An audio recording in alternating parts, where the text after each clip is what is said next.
I remember trying to get lean for summer every year so that I can go to the beach and not be self-conscious about my body. I wanted to feel confident when I took my shirt off, so I'd be training really hard in the months leading up to summer, going on extreme diets just to lose belly fat, doing push-ups and sit-ups, but 10% body fat, that lean summer beach body, was always out of reach, and I'd always bounce back to where I started. Many years later, I'm much wiser and I can maintain a lean body throughout the entire year. So in this video, I'm gonna show you the 10 habits that will get you to 10% body fat. Let's get into it. When it comes to getting to 10% body fat, it's not about something extra special that you do in the gym or in the diet side. It's about tweaking minor things consistently over time that's gonna actually get you to 10% body fat. Let's get to the first point. Start early instead of rushing it. For myself, whenever it's mid-February, when it's the start of March, I'm already thinking, okay, it's time to go on a cut and slowly get leaner and leaner. And I'll do a separate video where I actually show you how I've tracked my weight over 3.5 months and show you the graph. And it just shows that if you start early, you're gonna find it so much easier and so much more enjoyable than someone who end of May or even mid-June, like,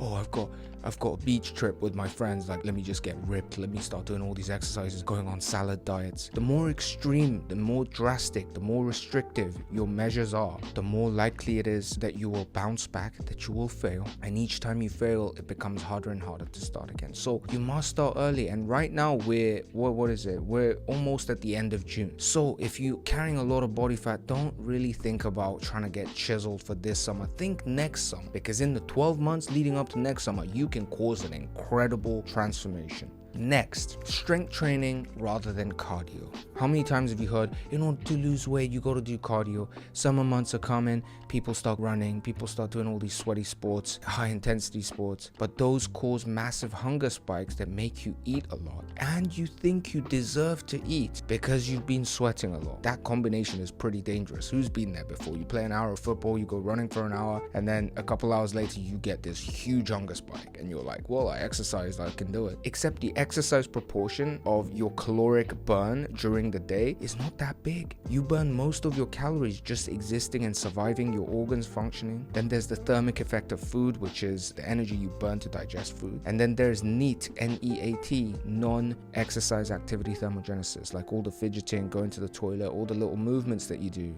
And that really just burns the majority of your calories, and exercise just burns like 300 to 700 calories. It's so easy to eat 300, 500, 700 calories more. Instead of trying to focus on cardio, you double down on strength training. Let me say that again. You double down on strength training. That's how you get lean. And also, it means you're building muscle as you cut, which means A, you're maintaining the muscle that you have, B, maybe even building more muscle so that your physique pops even more when you go to the beach. Go high protein, cut down on carbs and processed foods. This is something that I automatically do when I want to get lean. I immediately cut down on carbs. Now, I'm Asian, I'm Korean. Do I love carbs? Probably like 10 times more than you do. I'll have double carb, triple carb. I love carbs. Pasta is my favorite European food. Bread, pastries, oh my days, I love carbs. But why do I cut down on carbs? Because carbs is glucose and glucose is sugar. And when you eat carbs, you want to eat more carbs.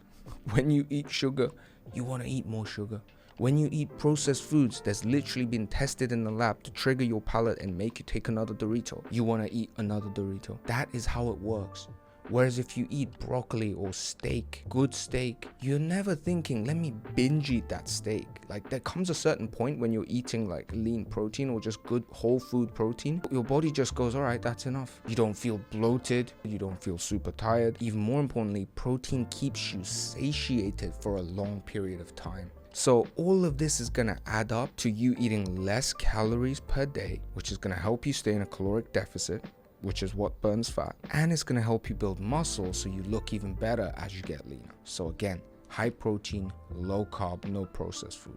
Next, drink a lot of water and sleep well. This goes to the point I made at the very beginning. It's like people want cool tips, right? You're like, oh, when it comes to summer, I do like 3 more ab exercises to make my abs pop. Or like I do these like extra 3 sets, like supersets. This is not it. The boring habits are gonna bring you a much higher margin of benefits. Drink a lot of water and sleep well. Why? Because proper hydration means you don't have false hunger signals. We have these cravings like, oh, I want to eat. Oh, And when you eat, you want to eat more and more. That's actually because you're dehydrated. It's not because you're hungry. So if you stay hydrated, well hydrated throughout the day, not only is it going to improve your mood and your general health, it's not going to make you just have these snacks all the time, which again means your total caloric intake is lower, which again means you're more likely to lose fat. Why is sleep important? I've actually talked about this in other videos, but sleep regulates everything. Sleep keeps you motivated. Sleep gives you enough energy to go again in the gym, and even energy to stay on your diet. Like, that whole drive comes from sleep. How do you drink more water? I'm just going to give you a very quick tip, is get a massive water bottle, because the number one thing that stops people from drinking a lot of water is just the fact that you have to refill the bottle all the time. It's this kind of Kafkaesque daily, just little things you have to do that, you know, you give up, right? So I went ahead and got this like 2-liter massive water bottle. Everyone was like, what the hell is that? Until everyone around me, this was in the military, got the same bottle after a while, because they saw me lean down like crazy. And when you have a big bottle, you're trying to finish it, whereas when you have a small bottle, you're trying to save it with small sips. Do you see the lengths I go to help you? And in terms of sleep, you want to get blackout curtains. Lots of other tips, but let's stick to that for now. Next, track.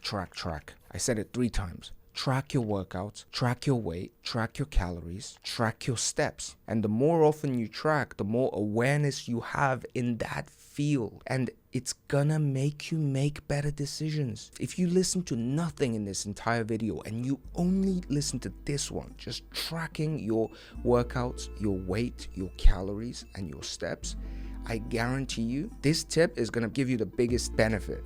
Now, this is also the tip that people will listen to the least out of all the points I make, because it's the most boring, unsexy tip. But it's this. If you track it, I'll do a video. Next video, I'll show you how I tracked my weight, and you will see why it's so important. Tracking is awareness. Awareness is decisions, and decisions is what leads to change. And all these videos are, how I lost weight without tracking my macros, how I became super lean without counting calories. They sound cool on a YouTube title, but most of the guys that, even those guys by the way, that got that result, they went through a period of tracking calories. So they know when they eat something, like what kind of calories that is. They went through that period. You kind of earn the right to eyeball and guess your calories. If you don't know how much calories are in a bowl of rice or in a boiled egg, like, you don't get to just eat out and be like, just go by feeling. But once you track the calories, you find out you eat similar stuff have these kinds of calories, then you can start to guess and eyeball later.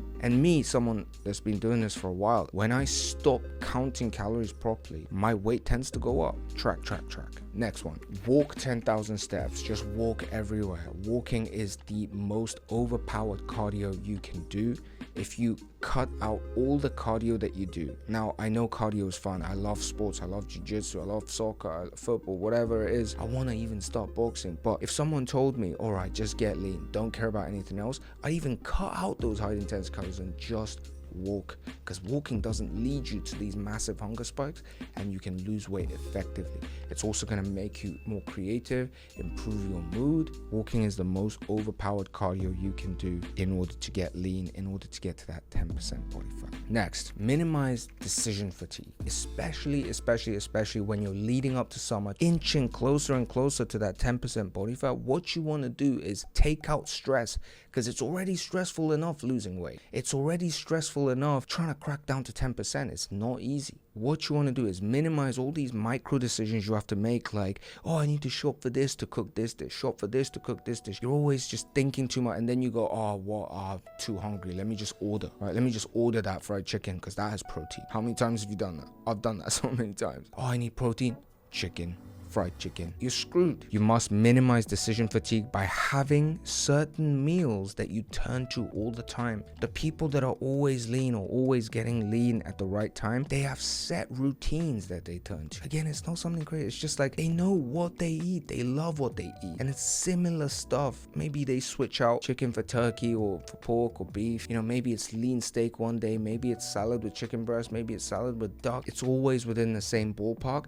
And that takes out a lot of of the stress and a lot of the mental energy you spend tracking and thinking about, am I losing weight or not? The most important thing you have to realize is getting to 10% body fat isn't something special. It's just doing the things that got you to 12% and 11% long enough and consistently enough until you eventually get to 10%. Next, meditate daily and minimize stress. Stress is what leads you to binge eating. So if you meditate, that's gonna help you stay present and grateful on the journey. This is an advice that I need to take more in my life as well. When you are always trying to get to the next stage, you're always trying to get to 11%, 10%, 70 kilograms, 69 kilograms, you're obsessed about the eventual result, then you see your current situation as deficient, as not enough, and that causes stress. Instead, meditate and become grateful at the fact that you get to even try to get to 10%. That summer is coming up, that you can work out, that your body is healthy enough, that you have a goal that you love working towards,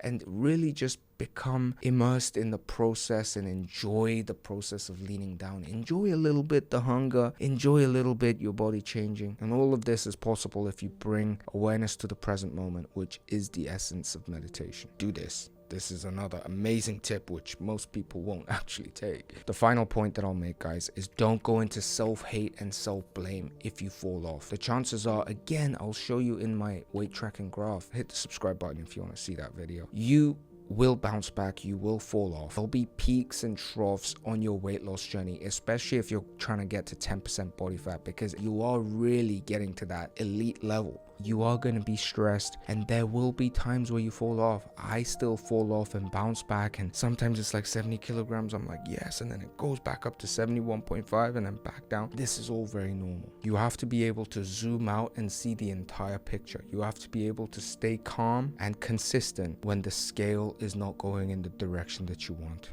But if you don't do that and you start going to, oh, why am I such a failure? Why do I do this? Why did I have to eat that? Then again, you're causing the unpleasant stress cocktail, binge eating cocktail of hormones, okay? Cortisol, insulin combination. You don't want none of that. So zoom out. It's all about staying consistent over a long enough period until you hit that number. It's like belly fat. It's like face fat, love handles, everything. It comes to the same thing. You know what you're doing. You activate these habits and you just stay consistent enough while keeping your mind healthy, then you'll get there eventually. Don't tweak massive changes. Those massive changes are hits to your system that make it hard to sustain and bounce back, okay?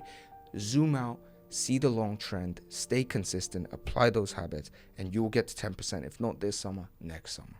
All right, guys, I hope that video helped you. See you in the next video.